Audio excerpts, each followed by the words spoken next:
Are your ulcerative colitis symptoms proving difficult to manage? Tremfya guselkumab can help you manage the cycle of UC symptoms. At 1 year, many patients taking Tremfya achieved clinical remission, and some patients also achieved endoscopic remission. Individual results may vary.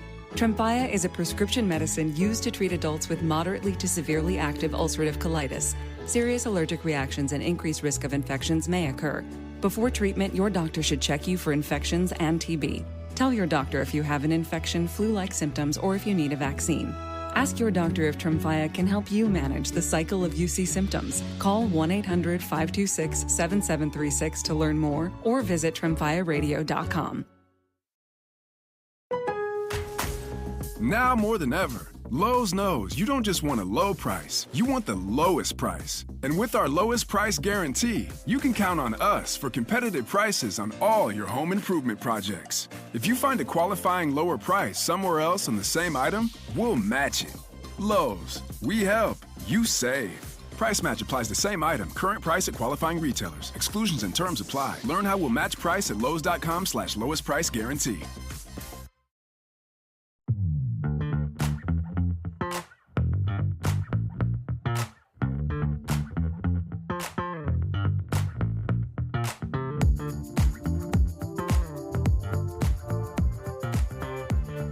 All right, well, that was a week.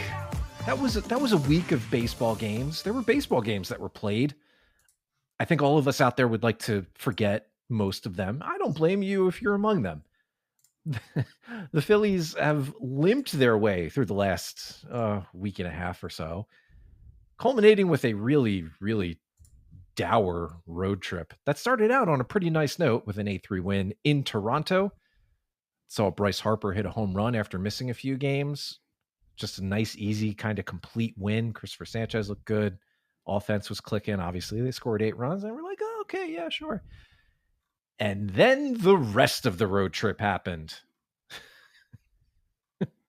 4 one-run losses, 1 9-1 loss, a whole bunch of not scoring runs. 4 of those games, they only scored once. It's just not good. It was not pretty. It was not enjoyable. I think in most cases, you can kind of forgive a Paul Skeens shutdown. This is what happened on Sunday afternoon. But in the mix of everything that's been happening lately, it's a little harder to take. So with that in mind, the Phillies being 1-9 in their last 10, now just 9 games above 500, falling back in the pack a little bit in the NL East and the wild card races, such as they are here in the second week of June. We have decided to do something a little bit different. So welcome to Phillies Therapy. My name is Paul Boyer. And in light of the last 10 games and things looking not great, not, DEFCON 1, but not great, we've decided to break out the concernometer. Now, the concernometer is a very delicate piece of machinery. It's very finely tuned and calibrated. What the concernometer does is it takes a topic and one of us assigns it a value from 1 to 5. In this case, Matt and I will be going over some number of 10 different ideas, maybe all 10, maybe a couple short, of things that could be concerning about this team right now. And we'll try and figure out what's really worth worrying about. Or if there are some things that are happening lately that just, in the grand scheme of things, aren't really worth getting worked up over just yet. There's still plenty of time in the season. Don't get me wrong, but maybe now's not the right time. Maybe there are things that are a little bit more pressing, and we'll suss that out. With that foundation laid and with that plot set out before you, let me now welcome in my co-host. He is the Athletics Phillies beat writer. He is Matt Gelb. Matt, hello. How was your weekend back at home? I was good. I think about the nicest thing you can say about the Phillies right now is that at least they're not the Braves. Ooh, boy, Braves actually aren't that great, huh? It does feel nice to have that cushion to fall back onto with the way the last week. It's not much, but yes. No. Yeah, no, it was, I was not in Pittsburgh, but I was in Toronto before that. And yeah, you laid it out. I mean, the trip starts with a 6-run first inning. And then, the rest of it was incredibly incredibly forgettable and uninspiring. So a lot of things to sort of dissect here, I think. Uh, and I'm looking forward to this. There's nothing gets people riled up like concern. Now we Yeah. got to we've had different, we've reached all these varying levels of discourse, right? Like this year we had a ejection discourse, we had retaliation discourse. Now we've got to team meeting discourse. So Oh man. we're really, it's like the how many stages of grief in a baseball season. Ejection discourse feels like an age ago. It feels like forever ago at this point. My goodness. But yeah, It is the first time they've lost 9 of 10, I believe, since 2019. It's felt like that too. It feels fresh to be experiencing this again. You know what I mean? It's not like there's a recent feeling that I thought I could lay back into of they've scuffled like this before. They'll pull themselves out of it. They did this recently in 2019. It's not that recent anymore. It's really not. No. This team was 36-19 and now is 37-28. Road trips, I think, by their very nature, are expected to go a little bit harder than homestands, sure. But you don't want to get swept by the Pirates. You don't, even if one of those games is pitched by Paul Skeens. You don't want to lose 3 straight 1-run games to the Pirates if you can help it. But that's part of what we're going to try and figure out. As a former Phillies manager would say, it's just not what you want. It is not what you want, but that's part of what we're going to try and figure out here. Because 3 1-run losses in a row are frustrating, especially to a team that, the Phillies are better than in the Pittsburgh Pirates. It's on the road. And if it happened in the middle of, right after the team went 6-4 or something like that, it'd be frustrating, but I don't think it would carry the same weight as it currently does here ending this weekend with a bit of a thud. And so that is one of the things on the table right now. I have, by Matt's request, I have kept this a surprise until we've recorded this episode here. Truly, actually a surprise. Yeah. Some of these things will be a little more obvious. Some of them, obviously topics that I think are worth talking about. Some that would probably be front of people's minds, but other things that may be a little bit more in the background just to keep it a little bit fresh. And I have a list of these 10 things. Matt does not know what they are. He does not know what order they are in. He knows nothing about it. I mean, he'll know what the thing is because we're going to talk about it, and who knows more about this team right now than Matt. But he doesn't know what this. About that. Yeah, just stop it. But he doesn't know what this list is. He doesn't know what the items are. And so Matt is going to pick a number. I'm going to give him that item, and we're going to chat it out. We're going to assign a number. We're going to go from 1 to 5. It's an opposite order of DEFCON. 5 being the most panic. Yes. Opposite DEFCON. 5 being the most panic. You're going to grab at your hair a little bit. You're going to be picking your nails. You're going to be scratching behind your ears. You're going to be doing whatever little tick you have, just incessantly being like, oh, you're going to lose sleep over this thing. Or maybe not quite that dramatic, but that'll be something that we're really worried about. And 1, it's probably something to kind of push off, right? Maybe it's a fluke. Maybe it's just that's baseball moment. We're going to try and figure it out. We'll tell you how we feel about it. You'll obviously have your own feelings, and we'll all work through it from there. That's what we do here. That's why we call ourselves Phillies Therapy, right? So let's get to it. Let's just launch right into it. I have the fresh list of 10. Nothing has been picked yet. We'll see how many of these we get to. We'll try for all 10. Maybe we'll fall a couple short, but we'll see.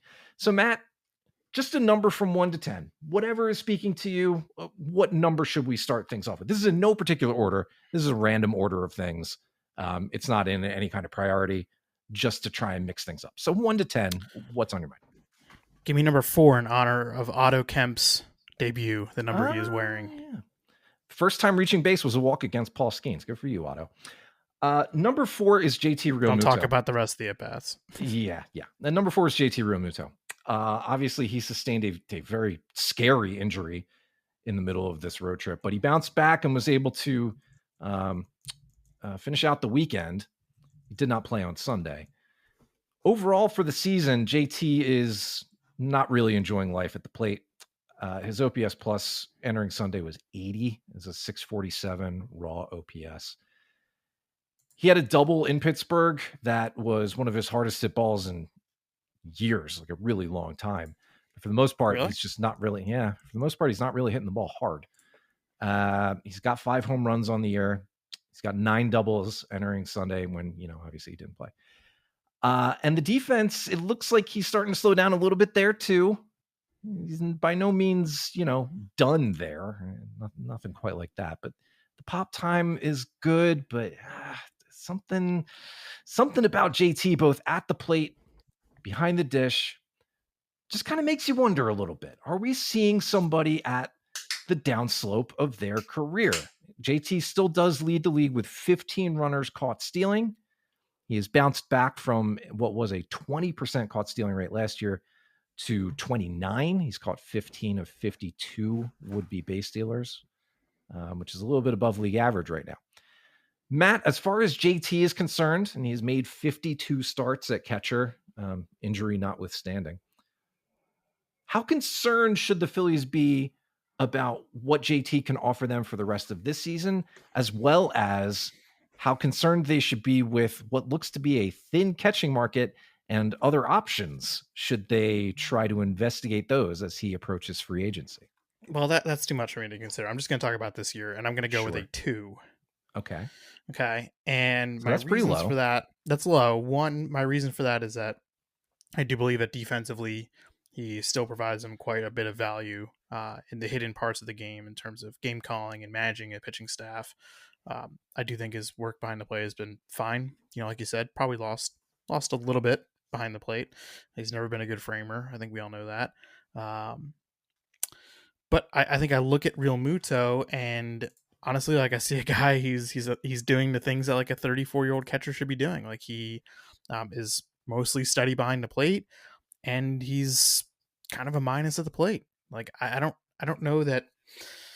I guess they fall in line really with like most teams in terms of their offensive production from catcher. For years, the Phillies were an outlier there, and that they were getting top 5, probably annually production offensively from their catchers, and it just allowed them to maybe be able to stomach lesser production from another spot in the field that might be a traditional offensive spot, right? Third base or left field or whatever it might be.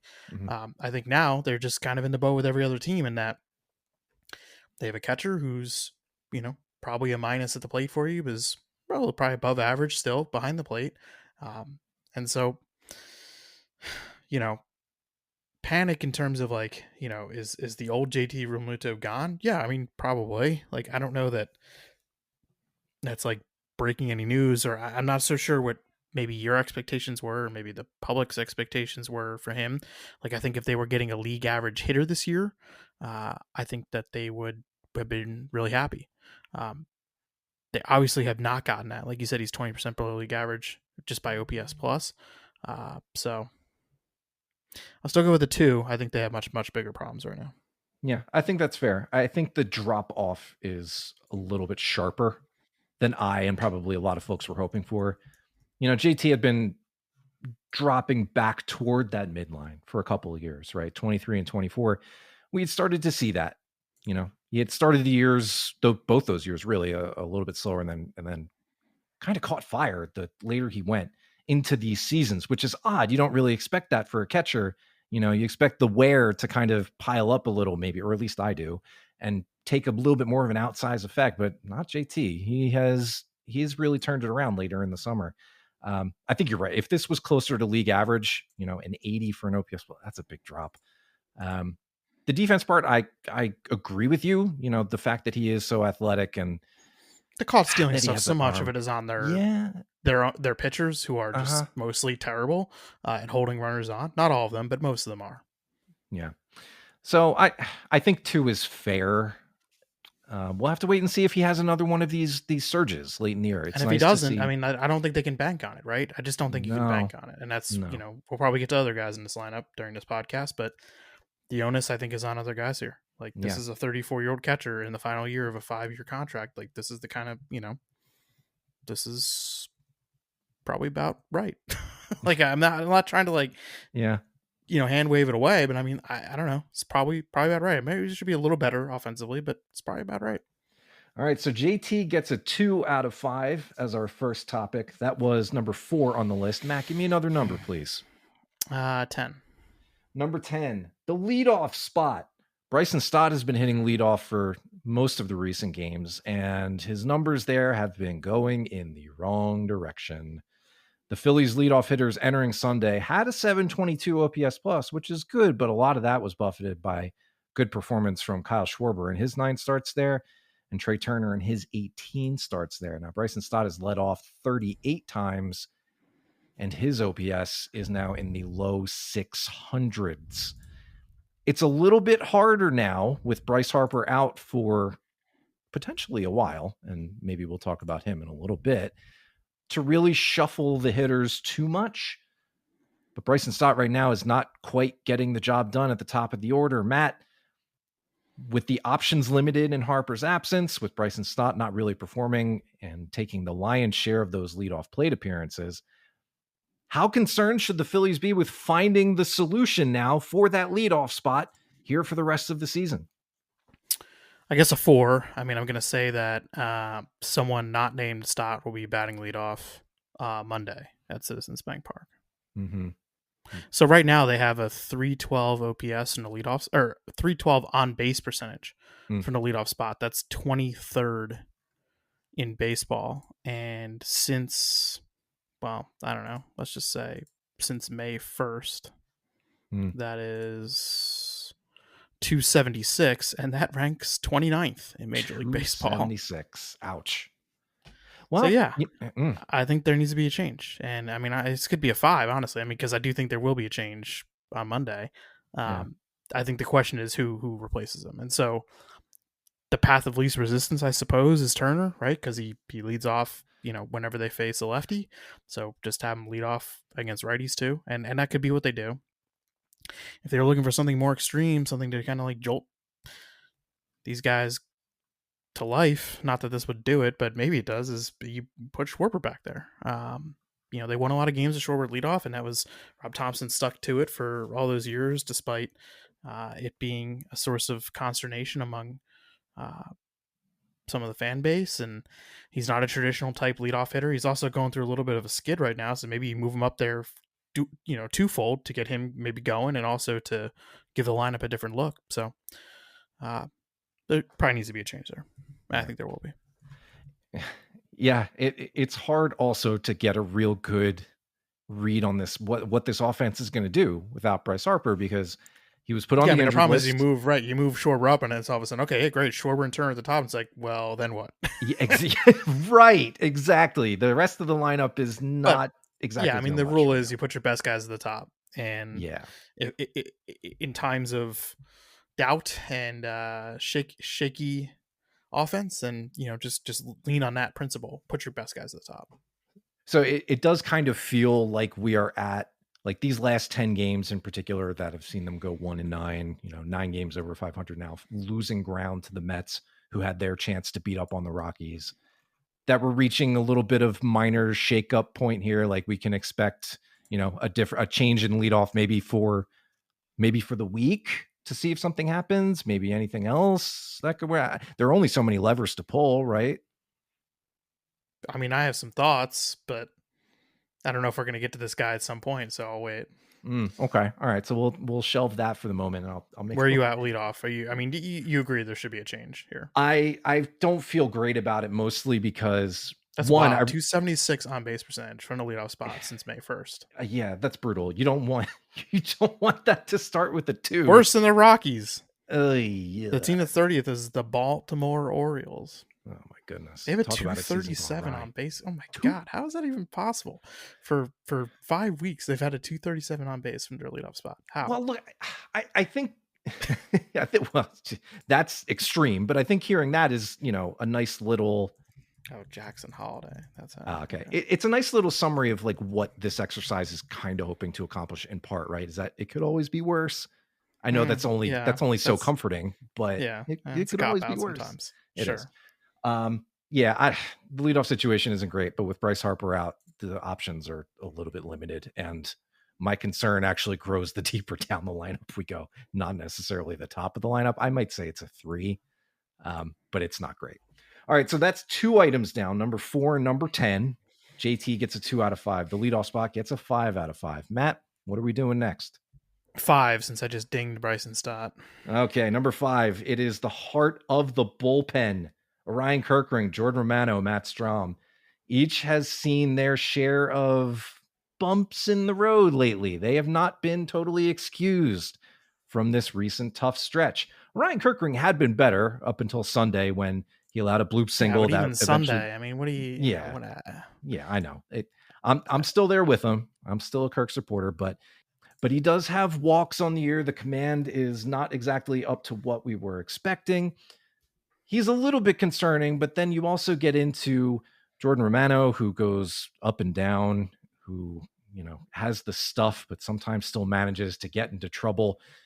Was walked off on Twice. Twice during one of the during the Toronto series. And it's Matt Strom just doesn't quite look like the guy of the last couple of years. The strikeout to walk ratio is still good. He's not allowing a lot of homers, but the contact quality for the opponents, at least, has been going up lately. And he's been getting away with some of these harder hit balls. And these are the 3 guys.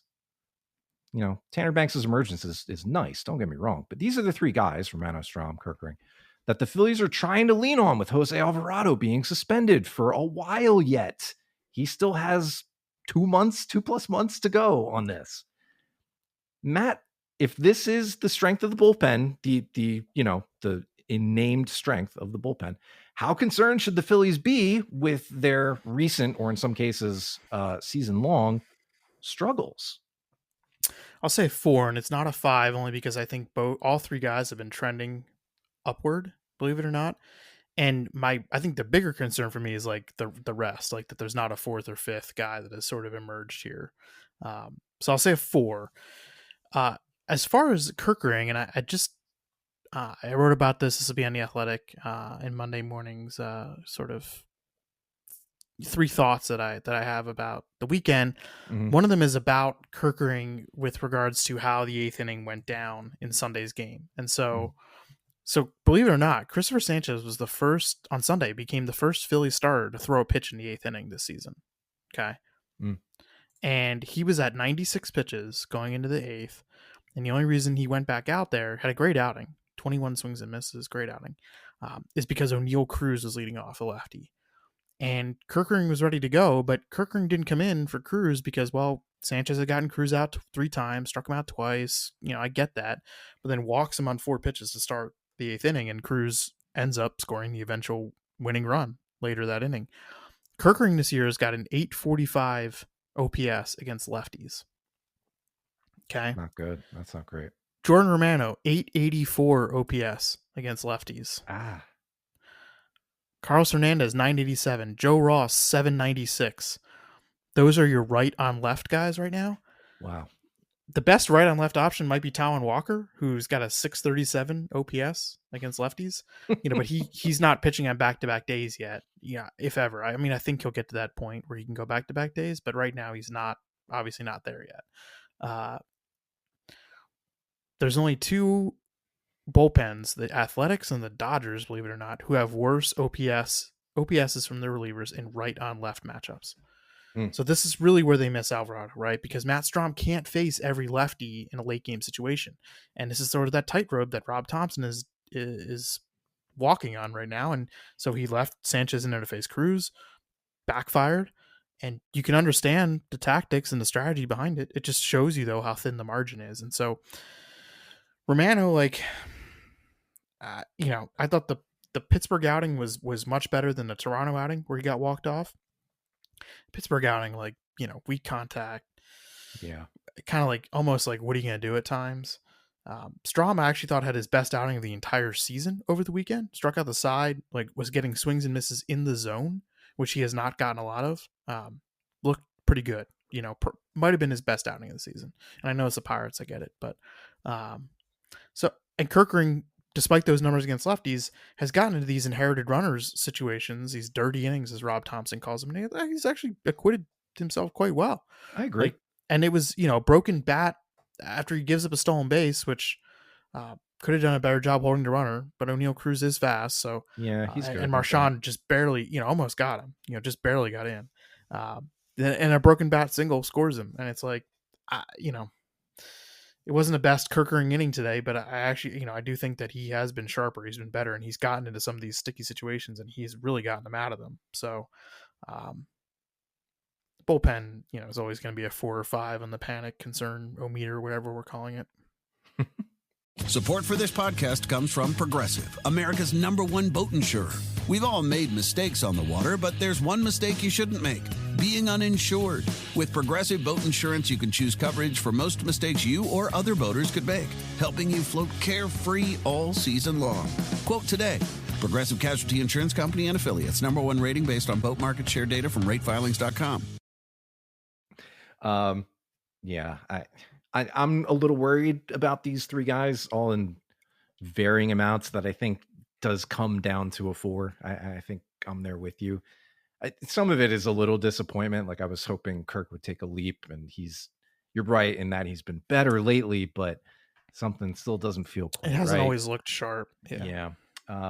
Matt Strum, the magic has not been there in quite as, full force as it has been the last couple of years so far this year. Again, the numbers do still look good, and he does usually give you a quality appearance. Something just feels a little more tenuous than it has in the past couple of years when he was very reliable, especially, last year right alongside Jeff Hoffman. And then Jordan Romano, I don't know. How do you solve a puzzle like Jordan Romano right now? Like, it's just one of those things where the inability to hold runners on base is an enormous problem. Like, I can't even overstate how big of a problem that is. Yeah. And we saw it in the Blue Jays outing. It probably cost them the game. Yeah. So that is the 5th item on the list. We've gone through 4, 5, and 10. Matt, let's get another number out there, please. 2. 2 would be Jesus Luzardo, who, after a very, very strong start to the year, has had a very, very stinky last 2 times out. He has. Is this why I'm the one who writes the words? Yeah, well, yes, it is. I just talk them because, well, face for radio and all that. Jesus Luzardo entered his outing against the Milwaukee Brewers on May 31st with a 2.15 ERA on the season. 2 starts later, that ERA is now 4.46, following outings of 3 1/3, 12 runs against those Brewers, and a follow-up start against the Blue Jays that was not much better, 2 1/3, 8 runs, including 9 hits and 2 walks. Matt, maybe more concerning than that even, is that in the 137 pitches he threw in those 2 starts, just to cover 6 innings, he only got 10 swings and misses. Matt, this was a guy who looked like a revelation, and still has been, honestly. He hadn't allowed more than 3 runs in any start before these last 2. He had looked every bit like his 2023 self when he was a playoff starter for the Marlins against the Phillies.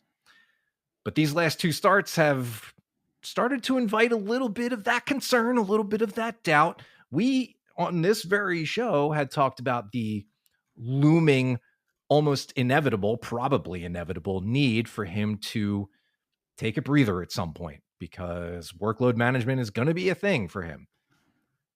I wonder, Matt, if we're reaching that point now here in the second week of June, where maybe the team is starting to wonder if, oh boy, is he a little bit overexerted? He's already thrown more competitive pitches this year than he did all of last year, despite his insistence that he does not need to be babied. And this really isn't babying necessarily. It's looking out for the guy and looking out for his career and his season, I think. But Matt, what should we think about Jesus Luzardo in his last 2 starts? It's not exactly the most, nerve-soothing thing to see a follow-up to a 12-run start where he had to wear some of it and come out and give up 8 more. What do you think about this? I won't say a 1 because I'm going to be met with eye rolls, but I'll say a 2. I'm not ready yet to have 2 starts outweigh the first 11 that we saw. I guess that's where I come down on this. And no doubt the last 2 have been pretty bad. And, I know that there's been all these theories, and I know that Scott Lauber from the Inquirer wrote, today that Luzardo told him that he thinks he was tipping. Whether or not he was, and I do think that the tipping thing is like and maybe it's right here, but I do often think it's like an easy excuse for guys, struggling pitchers, to be like, or teams to like try to soothe a struggling pitcher when they're like, no, you were tipping, like, just, don't move your hand like this or something. I don't know. Like, but Okay. if it's more of like instilling confidence in the guy, but it sounds like Luzardo thinks, at least according to the Inquirer, that he was doing something, and maybe that explains it. I don't know. I mean, I find that hard. I guess I don't know how much of an effect that would have had. He does throw a bunch of different pitches. Maybe there was a tell on certain fastballs, so guys could sit off speed. But I think what struck out to me in the last two was just the quality of swings on first pitches that Luzardo was throwing. I think hitters he faced like 40 batters, and the opposing hitter swung 20 times at the first pitch, 20 to 40. That's a lot. It's a lot of first pitch swings. Yeah, it is. And not all those are put in play, but quite a few of them were, and were for hits. So I think there are some sequencing things they can do. I think maybe there's times where he, should not be throwing a middle something on the first pitch, because it seems like that was a strategy that maybe teams jumped on. So I do think there's some changes they can make, and I want to see another one right before I raise the panic meter here. That's where I'm at. Yeah, I think that's totally fair. Sure, like absolutely by a weighting, WEIGHTING. So maybe I should be writing some things too. By a weighting measure, yeah, 2 starts doesn't outweigh the rest of what he's done. No, not by a long shot. I think it was the starkness of it, Sure. and he'll 20 earned runs in 2 starts. That's wild. Yes, wild. And it doesn't exactly get easier, as his next turn will come against the Chicago Cubs, who have the best offense in the National League. So that'll be a nice little test, I think, to see where he's at. It could mean a little more pain, or hopefully the Luzardo of earlier in the year makes his reappearance. Well, if he keeps on his current plan, he'll give up 4 runs, right? He'll go from 12 to 8 to 4, and then there we go. 0 in the next one. Right? Oh, math is beautiful. All right, but that's good though. I mean, it's reassuring. Do you quibble with me? I mean, there's plenty of reasons. If people want to sound the alarms, I mean, I think, to me, they have a track record of like knowing when a pitcher is compromised, like physically, and they'll pull back on a guy, like if that's the case, and so far they've not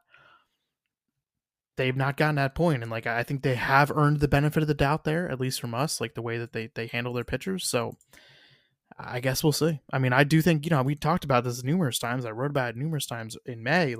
Seemed like they were playing with fire, right? They're almost like redlining this guy, but he kept demonstrating that he could handle it, and they kept measuring things to show that he could handle it. So maybe he couldn't. I don't know. I mean, I guess we're going to find out. Yeah. I don't really quibble with it. I do think just the raw number of runs and the way he was hit around, especially by Milwaukee. It wasn't cheap. None of it was cheap.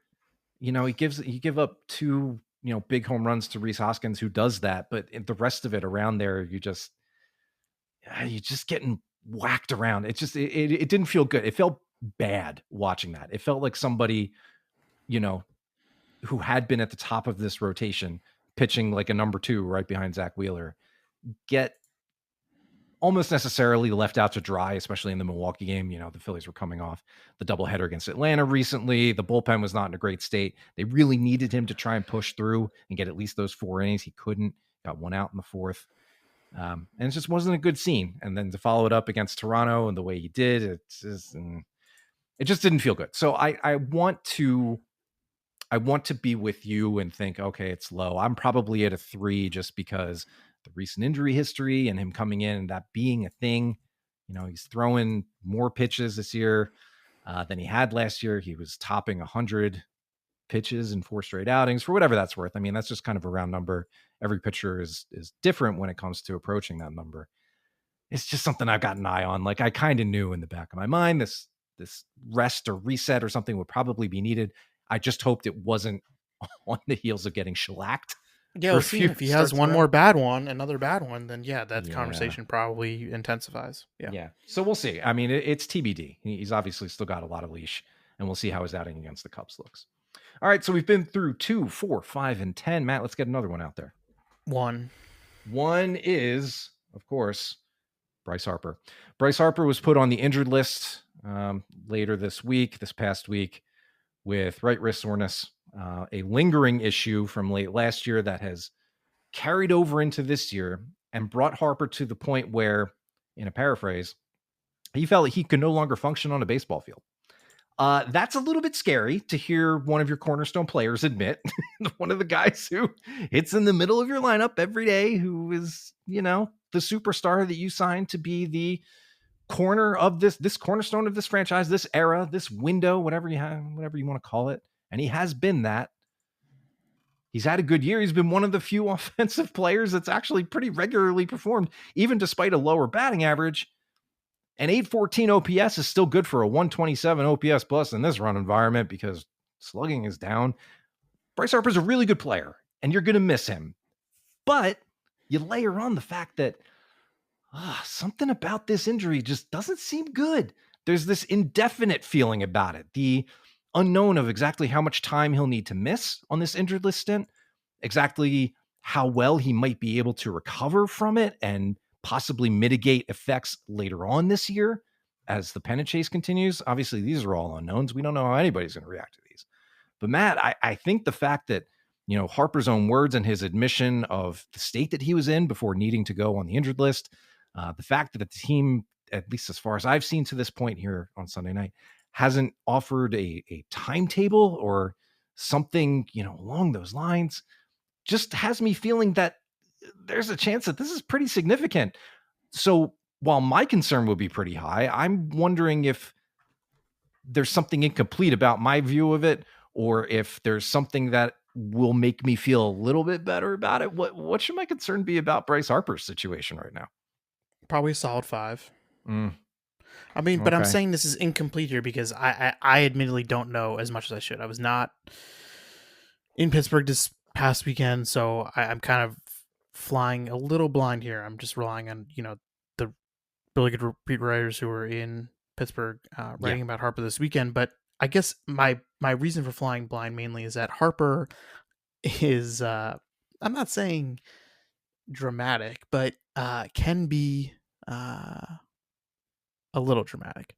And so I'm not saying that he's not hurt, because he clearly is. And obviously, like, it's affecting him and he thinks it's affecting him. Although this is the first I'd heard about it. I mean, I have a lot of questions. I mean, some of the questions I'd want to ask, and I don't know if they were asked, were like, was the wrist thing, was it something that was appearing on Thompson's daily injury report? Because he does get a report every day, from the trainers. Even if it's a minor thing, it appears on the report just as something to know. So, how long has this really been affecting him? Harper says it's been affecting him for the season, I guess. Knowing Harper, like, he'll take a pause here. Like, obviously they think that this is the best treatment plan. But if it only improves a little bit or doesn't really improve, he'll just come back, right? And play through it. Which wouldn't be ideal, but like, no. I guess, like, he's proven that he can play through it and still be effective. I can't imagine this reaches a point, knowing everything that's at stake and the situation, where he's out for months or has surgery or something. I don't even know the extent of the injury, but like all those rather significant outcomes for this injury, I just don't see them happening, just because of who Harper is and the situation, etc. That said, like, anytime, this would be a 5, even if we knew that it was only going to be 3 weeks that they're without him, or 2 weeks, because anytime Bryce Harper misses is a big dent to whatever the Phillies are trying to do. So the fact that we have a unknown timetable here makes it even more scary. The options to replace him are just not great. They called up Otto Kemp, who earned a promotion with what he was doing at AAA, but we've discussed on here before, like, really his only path to the majors this year was, if there was an injury, and so there was, and he's here. We'll see. I mean, big league pitching is very different than minor league pitching, and he's compromised defensively. I would love to know what goes into their decision to have Kemp at third base and Bohm at first base. I think Bohm is better at third base than Kemp. I actually don't think that Bohm's first base is that good. I actually think his third base might be better than his first base right now, which is saying something. Kemp, some evaluators have Kemp, his best position being first base, essentially just because it's where you can hide him the best. We'll see. I mean, Kemp's going to get a little bit of run here. There's really nobody else. I mean, Sosa, is not viable against righties right now. I mean, he hasn't even hit lefties for the last few weeks. So the whole situation is bad, and it's most definitely a 5, even if it was only a 2-week thing.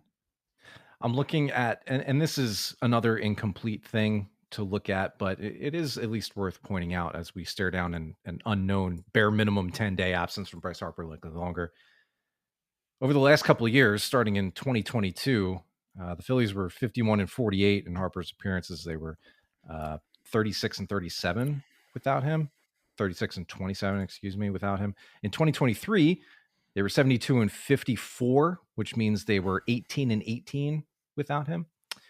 And then in things turned in 2022. Remember in 2022 when he broke the thumb, and they were in San Diego when it happened, and the Blake Snell game, they really kind of went on a little run there, and they kind of found their identity without him. Not in spite of him, but without him, it was just sort of a galvanizing thing. And I don't know that necessarily is something that happens again, though.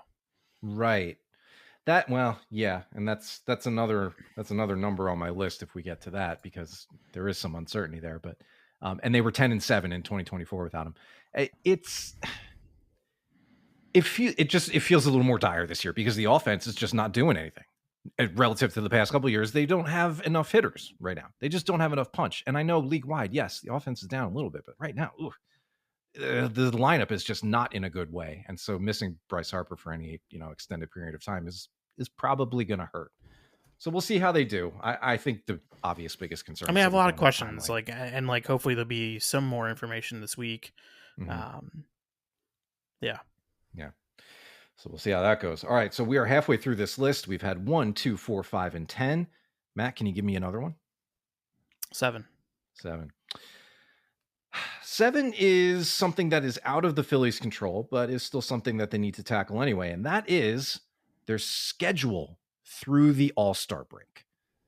Now, the Phillies just finished up a road trip against Toronto and Pittsburgh, teams that are currently not super competitive. Pittsburgh even less so than Toronto, and things did not go well. The schedule does not get easier. As mentioned, they have a series against the huge offense in Chicago against the Cubs. That's a 3-gamer. It's in Philadelphia. Then they play Toronto for the other half of that interleague spat for 3 games. And Miami is a bit of a respite on the road before the Mets, the Astros, the Braves, Astros and Braves on the road, the Padres, the Reds, and then a West Coast trip for 6 games right up until the break. San Fran and San Diego. Matt, that's a tough stretch. That is a tough stretch of baseball into mid-July for a team that is reeling a little bit now. How concerned should we be that this part of the schedule is happening while A, the team is playing like it is, and B, they're dealing with the injuries that they have? Harper, Aaron Nola was just shut down from throwing, I believe, on his ramp up. That's not great. And I don't know. What do we think about the Phillies as they are now heading into this stretch of the schedule, this prolonged stretch of the schedule? Yeah, I mean, I guess like a 3 for me. I don't know, because they tend to play up and down to their opponents. Some of these teams might look good right now, and in a couple weeks they don't look as good, et cetera, et cetera. I mean, I think it's definitely a challenging schedule moving forward. They go to San Francisco, your favorite place, in early July. Yeah, I think I'd like to think people out there get some kind of enjoyment from how irritated the Giants games make me. So I think I'm going to have to make a point to actually try and watch these. It's on a Monday, Tuesday, and Wednesday too, of all things. Day game Wednesday. Yeah. Day game Wednesday, which, okay, fine. But 9:45 starts on Monday and Tuesday. Me being the old ass man that I am, I have to struggle to stay awake and watch games in San Fran. Are you kidding me? These are the sacrifices I put out there for you. So, a real hero. Oh, actually, that's the week I'm going to be on vacation. We'll see. There you go.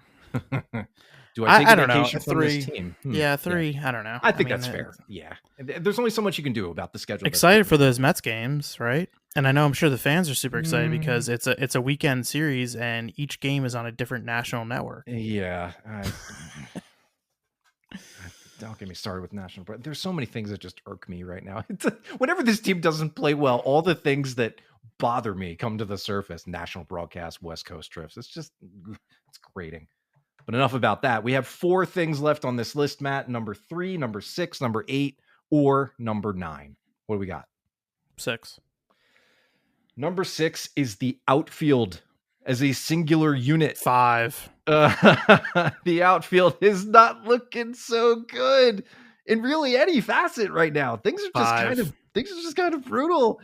I'm just gonna give you a brief overview, even though I think we're both going to agree on 5. Max Kepler entered Sunday with a 669 OPS. Johan Rojas doesn't contribute offensively, but he at least made a couple of nice plays defensively, though he again in the field has been up and down. Nick Castellanos has been fine, though he's cooled off a little bit from his better start to the year. Brandon Marsh is disappointing, I think, to put it, lightly. I think all of us were expecting more things from him by now. And then Weston Wilson as the, left-handed pitching specialist, also offensively, it's not quite getting it done. I don't really think I need to say much more. It's a 5. It doesn't look great. And I think my question really is, what do you do? Right. What do you do? Well, I don't know that this is on the table, but if we're talking about extremes, if you're talking about wanting to shake things up a little bit right now, I mean, how could optioning Brandon Marsh not be on the table right now? Hoo-wee. I mean, the one thing that he did for you, even if he's not an everyday guy, which fine. If he's not an everyday guy, fine. After the trade in 2022, up until last year, he was really productive against right-handed pitching. Yeah. I mean, really productive. He hit 15 home runs off righties last season. Yeah. He's been awful against righties this year without any semblance of a power stroke. His center field play has been confusing, not good. I'm not saying that the move is you bring up Justin Crawford and you send Brandon Marsh out. I don't think that those are mutually exclusive. I think you have to almost, I don't know that they're going to do this, but how can you not think about sending Marsh out right now? I mean, he is giving you very little. He is either replacement level or below replacement level, depending on how you want to look at it right now. Yeah, I mean, that's really tough because, I mean, then you'd be given, you'd be patching a hole with Cal Stevenson or something like that. But really, sure, it's not or about, just let Rojas play every day. Yeah, I mean, right. I almost to the point where you're right. Yeah, that, and it would be one thing if they weren't getting offensive production from their outfield and they were running around catching everything, but they're not. I mean, they might be the worst defensive outfield in baseball. And I guess Rojas gives you one thing, and that's range. And I know that Rojas is not flawless in the field because he's not. I mean, he's made some real boneheaded decisions on plays in the field, but the one thing he can do is run around and catch the ball generally. Yeah. And right now, I feel like they just kind of need that. I could not believe this, Paul, when I saw this. And I know it's only 65 games in the season, but right now, Phillies center fielders have a 609 OPS. That would be the lowest mark for Phillies center fielders in the history of the franchise. Oh my goodness! And you somehow though, there's 6 teams that have lower OPSs from their center fielders in 2025. By the way, and that's something I come back to, right? Because I've mentioned it multiple times already. The run environment this year is offense is down. And I'm wondering how much I should be tempering what's happening against the backdrop of this league. But the fact is, Brandon Marsh should be a better offensive player. That's it. That's it. Period. Just against righties, even if it's just against righties. Yes. Yeah. In that role, he should be better. He entered Sunday with a 620 OPS against right-handed pitchers, 23 strikeouts and 100 plate appearances. It's not good enough. The team as constructed right now, and Marsh is part of this, is a bunch of single function guys, right? Yeah. You have a thing, a specialty you expect of many of these guys and known deficiencies in other places. And the people who have these specialties are by and large They're not delivering in those specialties. Right. Marsh against righties, Rojas defense, Kepler do anything. He hasn't really done anything. Wilson hit left-handed pitching, hasn't done that. I'm almost of the opinion, Paul, and I'm not saying that that they've earned this, but the situation hasn't worked. So I would almost be just play Rojas and Kepler every day. Like, is that crazy? I mean, they haven't. I don't know that it's going to change anything, but what they're doing right now is not working. And I would almost just like let those two guys just play every day and see if they can't get into a groove, or see at the very least if they could just catch the baseball. Yeah, it is a very interesting spot because Rob Thompson. And this is all we're all glossing. I mean, Castellanos in right field is a massive liability. Yeah. We've known it for years. He's been able to like cover it up at times, and this year it's been impossible to hide. He's gotten worse in right field, even worse, and he has been a consistent, steady hitter. Like, fine, he's been fine. Yeah, like he's above league average hitting wise, but his defense makes him probably below replacement level also right now. So 5. Yeah, it's not great. It's not great out there. This is what they built. This is it. I mean, this is what they made. And the Kepler signing made no sense at the time, and it still makes no sense. And they're paying him $10 million to be a platoon player, and a bad one at that. And and again, fully admit, like, Anthony Santander, Tyler O'Neill, Michael Conforto, all these guys they could have signed. They've been terrible this year. They've also been bad. So they've also been bad. I don't know. Is that Marsh? Is that, I mean, like, I don't think he's giving them anything right now. And I know he had a hit and scored a run in Sunday's game via an error, but he's giving them nothing right now. He's giving them nothing. After his 1 for 2 with a walk, his season line is 216 average, 323 on base, 315 slug. His last extra base hit against a righty was May 25th. Yeah, that's too long ago. That's 2 weeks. That's not going to get it done. Yeah, I don't know. I don't know at what point the famously steady-handed Rob Thompson, signs off or agrees or comes to the front office. This is a front office move. Sure. But it comes to that point, it's just like, oh man, okay, now he's got to keep the clubhouse, in line with this sort of thing. One of the steady fixtures of the last couple of years. Production matters. Yeah, production matters. Yeah. I don't know that. I mean, it would be shocking, but I don't know that it's not unjustified. Right. That's the harsh point of it all. Right. Is that, and it's not even harsh. No, it is justifiable at this point. You're right. It is justifiable, and that's striking to think of. They need him to do one thing, and that's hit righties, and he hasn't done it. Yeah. This episode is brought to you by Progressive Insurance. Fiscally responsible, financial geniuses, monetary magicians. These are things people say about drivers who switch their car insurance to Progressive and save hundreds. Because Progressive offers discounts for paying in full, owning a home, and more. Plus, you can count on their great customer service to help you when you need it, so your dollar goes a long way. Visit Progressive.com to see if you could save on car insurance. Progressive Casualty Insurance Company and Affiliates. Potential savings will vary. Not available in all states or situations. All right, so outfield gets an easy 5. We have 3 items left. I'll do this quick. Sorry. What's that? I still do this quick. I've been rambling. I'm sorry. Yeah, no. This is good. Too much concern. With a lot of concern. 5 out of 5. Number 3, number 8, and number 9. 3. Number 3, that would be Aaron Nola. He is still on the injured list with a sprained ankle. He was recently halted on his throwing program. It's really just coughing. It is just a it's an open question as to where and when Aaron Nola is going to be back. And this is somebody who had been a fixture in the rotation for years and years and years. One of the biggest reasons he was signed to his most recent contract is that he was dependable, that he was durable, that he was somebody that the Phillies had relied upon and could theoretically keep relying upon to rack up a bunch of innings. Now, that notwithstanding, his start to the year has been not great. He hit the injured list with an ERA over 6. His record, for what it's worth, in the 9 starts he did make was 1-7. He had more strikeouts than innings pitched, which is good.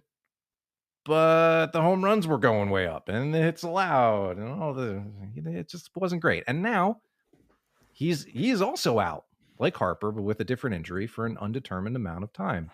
We don't know when we're going to see him again. Matt, is there any news on Nola? Anything that might keep this concern rating from being, lower than a 4?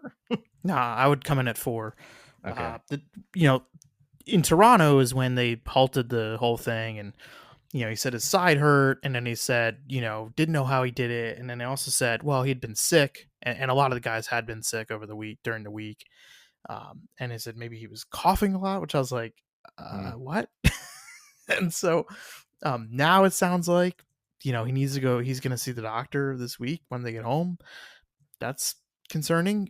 He was like, the good news is, and when I saw Noah and we were in Toronto, he was like, he's like, my ankle feels great. I was like, okay, like, I have a question for you, Paul.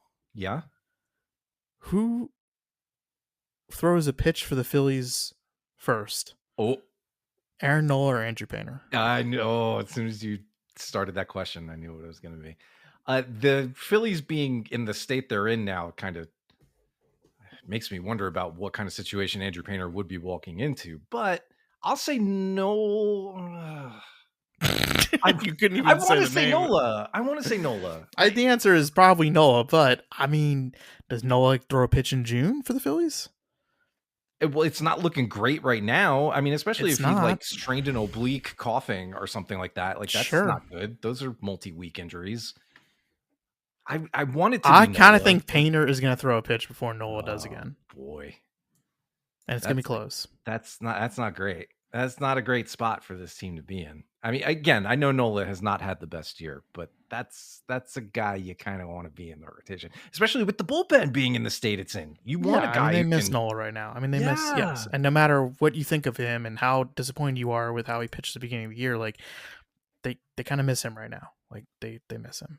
They miss those 6 innings every 5 days. In an ideal world, like that's what he's giving you. Painter this week is going to pitch Tuesday and Sunday, which is going to check off another box that they want to check off before he gets the majors.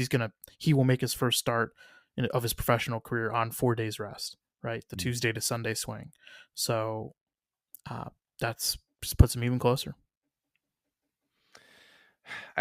It continues to be it's something of a tease waiting for this guy to sure make his people debut. Are tired of hearing about when is he going to come up or who is this guy or whatever. I get it. Because almost inevitably, I'm thinking like 90%, there's going to be a decent amount of struggle and adjustment and acclimation to the league. I mean, as touted as this guy is, it's not as if I can expect him right away. Personally, I am not going to expect him right away to come in and, pitch on the level of Wheeler and Luzardo. I'm thinking more along the lines of, if his first year looks like Taijuan Walker's from not last year, but 2023, when he looked, more like mid-rotation Taijuan Walker, that's success for me. And that's not something that comes up and immediately steadies the ship, right? Like that's not the caliber you think of. I think the future, that wouldn't dull his future as, a potential top of the rotation arm. But in the near term, it's not as if I can think of that as somebody who's going to save this if they're still struggling by the time he does make his debut. So add that into the mix and the concern, stays a little bit high. Hopefully Nola does not miss, any more than he needs. Hopefully he avoids an oblique strain because, well, that just wouldn't be good. All right, Matt, we got 2 more, number 8 and number 9. What do we got? 8. Number 8 is the National League writ large. Really, the Phillies are losing ground to the Mets, who look as if they are legit. I'm a little bit surprised. I was not expecting the Mets to be this good this year, and it turns out they kind of are. Now that we're in mid-June, the Mets are a good team. But also, the Cubs are ahead. They lead the National League Central. And the Dodgers, while they've been a little bit underwhelming, the teams that are chasing them, as well as the teams that are chasing the Cubs, have made things interesting in the National League. There's a bit more of a pull to the center with more teams involved as things stand here in early June with the wild card race than I think maybe we were expecting. The Phillies are 37-28. Entering Sunday, the Padres, the Giants, and the Cardinals were all within a game, with the Brewers being 2 back and still somewhat close. The Reds at 5 back, Arizona 5.5 back, and even the Washington Nationals at 6.5 back, all ahead of the Braves, who, are trending toward a lost season very quickly. But Matt, that's a lot of competition. That is a lot of competition. Things are Sure. close right now. But those teams, they are all in their own ways flawed, like the Phillies. And there's maybe not a great team in there. How concerned should we be that there are this many teams in the mix right now here in June? 1. Okay. I've seen 8 teams for 6 spots. Mm-hmm. And I think the Phillies are better than a lot of those teams. That's really what it just comes down to, right? Like just believing in I think the talent level. Diamondbacks, falling out and their injuries and the Corbin Burns thing is just brutal. Like you have to feel hurts. they've had some really bad injuries, and the Braves seemingly headed toward some sort of disappointing season. I think having those 2 teams out of it certainly helps, and no doubt the Cardinals are a bit of a surprise entrant here. Definitely Not necessarily sold, on them yet. Brewers, same thing. I think the teams out west are good, and they get they get to play the Rockies 12 times. But the Dodgers haven't even played the Padres or Giants yet. Dodgers are, I don't know. I mean, Dodgers, are probably going to make the playoffs, but I don't know. I mean, I think that you could look at it the other way as the Padres and Giants haven't had to play the Dodgers yet. And so, that's 12 games that they each have against the Dodgers for the rest of the season. So 1 for me there. Okay. And so lastly, that gets us to the final thing on our list, which for me, I just put the vibe, because watching this team has been way to finish. It is kind of a poetic way to finish, because watching this team, and this is the most subjective of subjective things, watching this team has been a different experience this year from the last couple of years. Something has just felt either more serious, more tense, tighter, as if weight of expectation was bearing down a little bit more, or just something didn't seem quite as fun. And I know that's a bit of projection. I know this is just one of those things that's not really fair to label a team with, in really any sport, because I'm just sitting here on the other side of my TV watching things, but it's felt different. It's a lot of the same guys, some having better seasons than in the past, others not so much. But even despite the 36-19 start, obviously 1-9 in the last 10 doesn't help. Something has just not been right. Something has just felt a little bit off. And I'm wondering, Matt, if there is anything to that. Maybe this is a little bit less about a concern rating and more about corroboration or validation of, maybe this is a better question for people out there who I can't ask in this moment. Are we watching the same thing?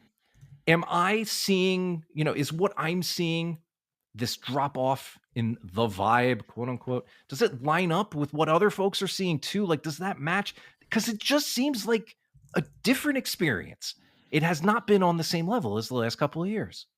Well, I'm going to lean on an old Charlie Emanuel-ism here, and it came out in various forms over the years, but his hypothesis essentially was it's hard to have fun, or it's hard to look like you're having fun when you're not scoring runs consistently.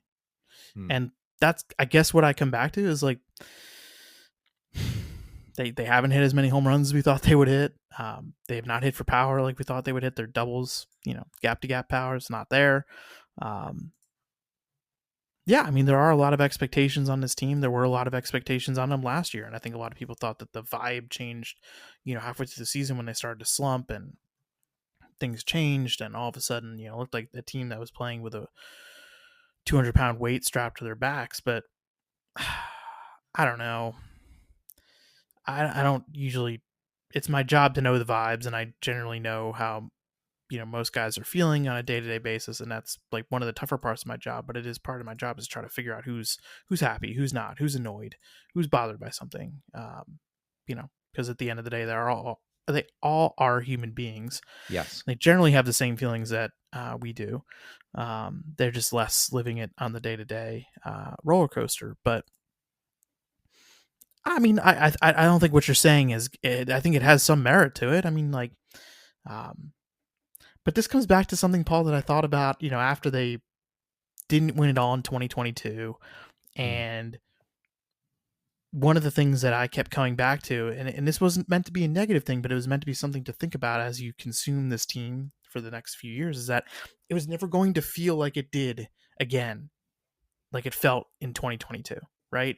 The Right. surprise of it all, the unexpectedness, the journey that people took with those players was a special one, and one that will be very difficult to recreate, probably for the for many fans for the remainder of their fandoms.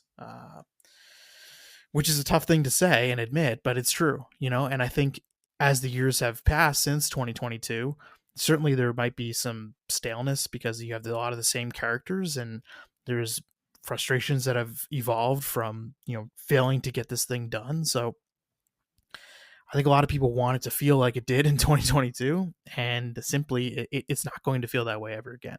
Um, there will be different feelings, like if they get to the World Series and win the World Series, or if they, have a dramatic playoff victory in 2025.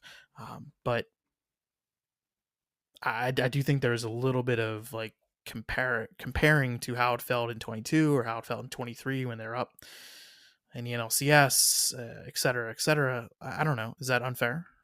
No, I think I've tried to compartmentalize 2022 for that exact reason. And we even said it back in the first season of this little show in its infancy, when we were saying, pay attention to this, enjoy this run, because we knew in that moment that was something special. The unexpectedness, yes, but the way the team and the personalities kind of emerged and coalesced into this surprising World Series run, and then they take the 1-0 lead and the 2-1 lead in the series, especially with the way game one went with that comeback from down 5-0. I still remember that. And that was, that run is going to live with me for a long time. But this year, I've tried to measure it a little bit more against 24 and a bit against 23.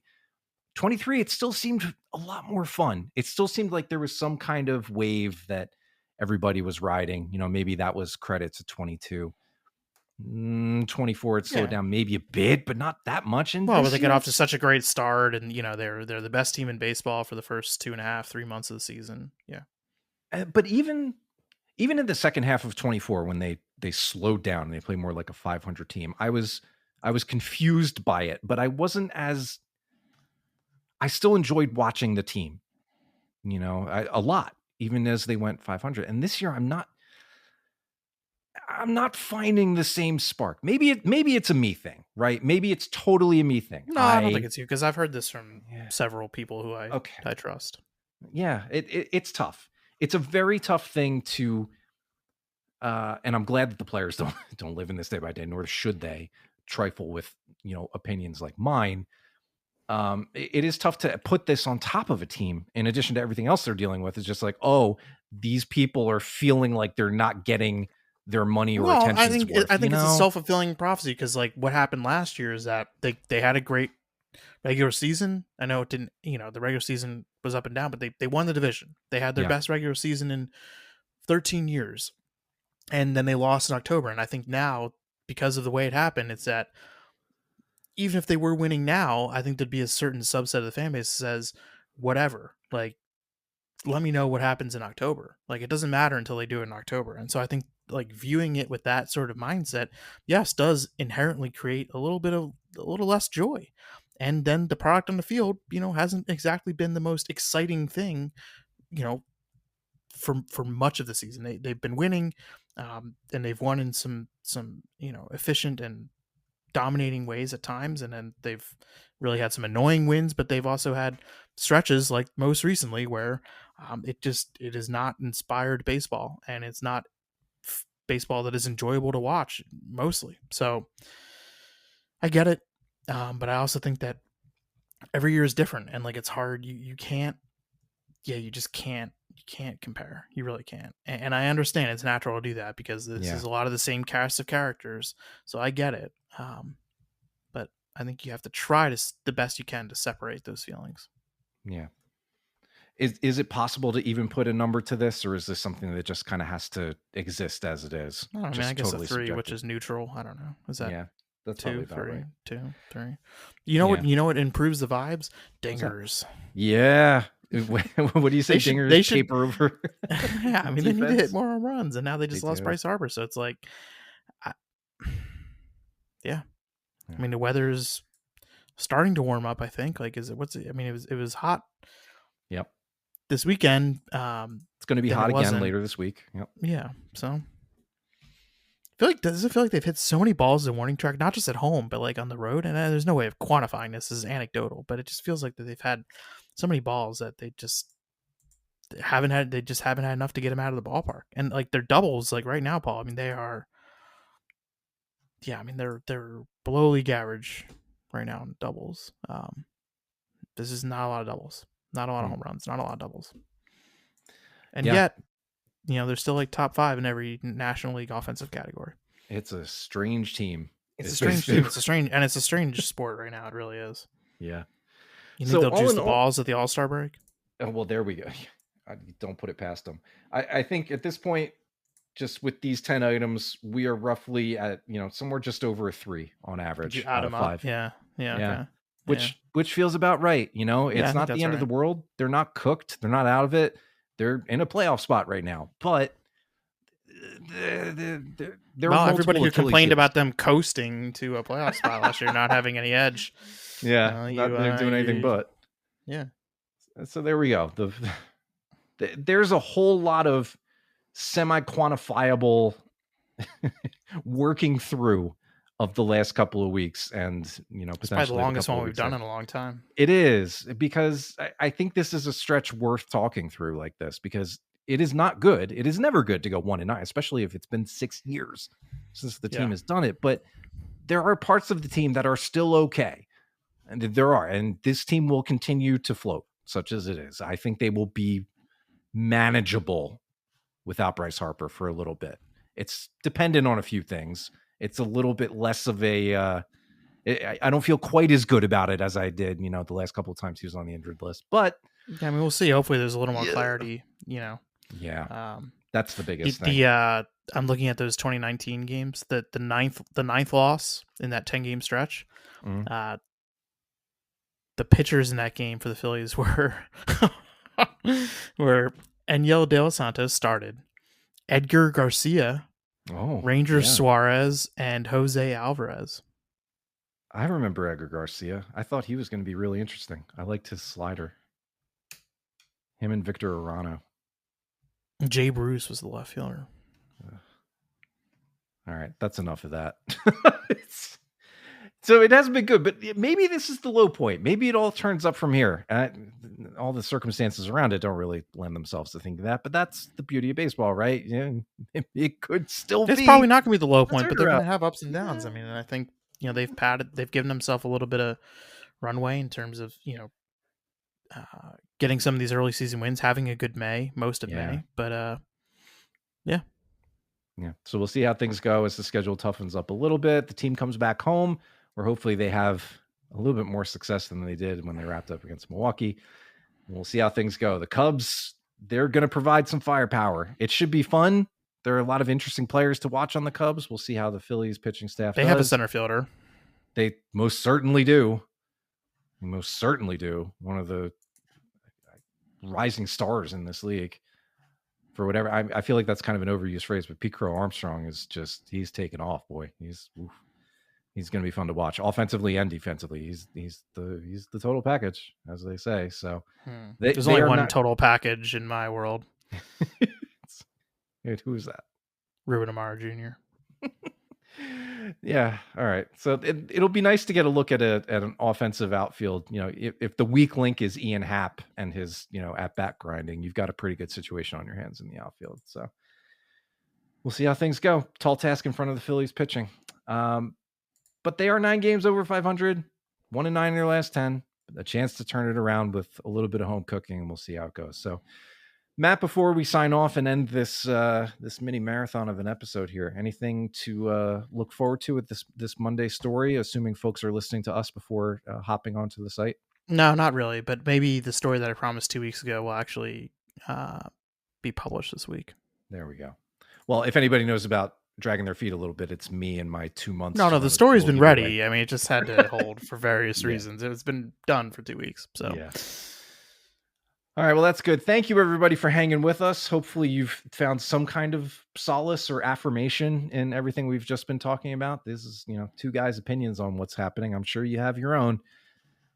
But the games keep getting played, and the Phillies will keep playing baseball as they trudge toward another. What a way to end it. They have to keep playing. They've got to keep doing it. It's compulsory.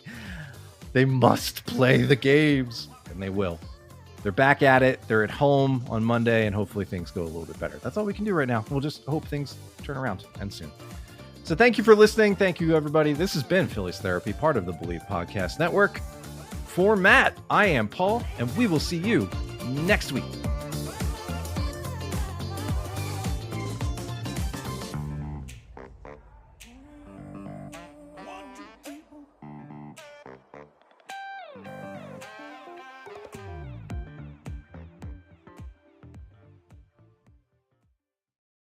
Do Crohn's disease symptoms keep coming back? Tremfya guselkumab may help. At 12 weeks, rapid symptom remission was achieved in most patients taking Tremfya, and some experienced visible improvement of their intestinal lining at 12 weeks and 1 year. Individual results may vary. Tremfya is a prescription medicine used to treat adults with moderately to severely active Crohn's disease. Serious allergic reactions and increased risk of infections and liver problems may occur. Before treatment, your doctor should check you for infections and TB. Tell your doctor if you have an infection, flu-like symptoms, or if you need a vaccine. Explore what's possible and ask your doctor about Tremfya today. Call 1-800-526-7736 to learn more or visit tremfyaradio.com.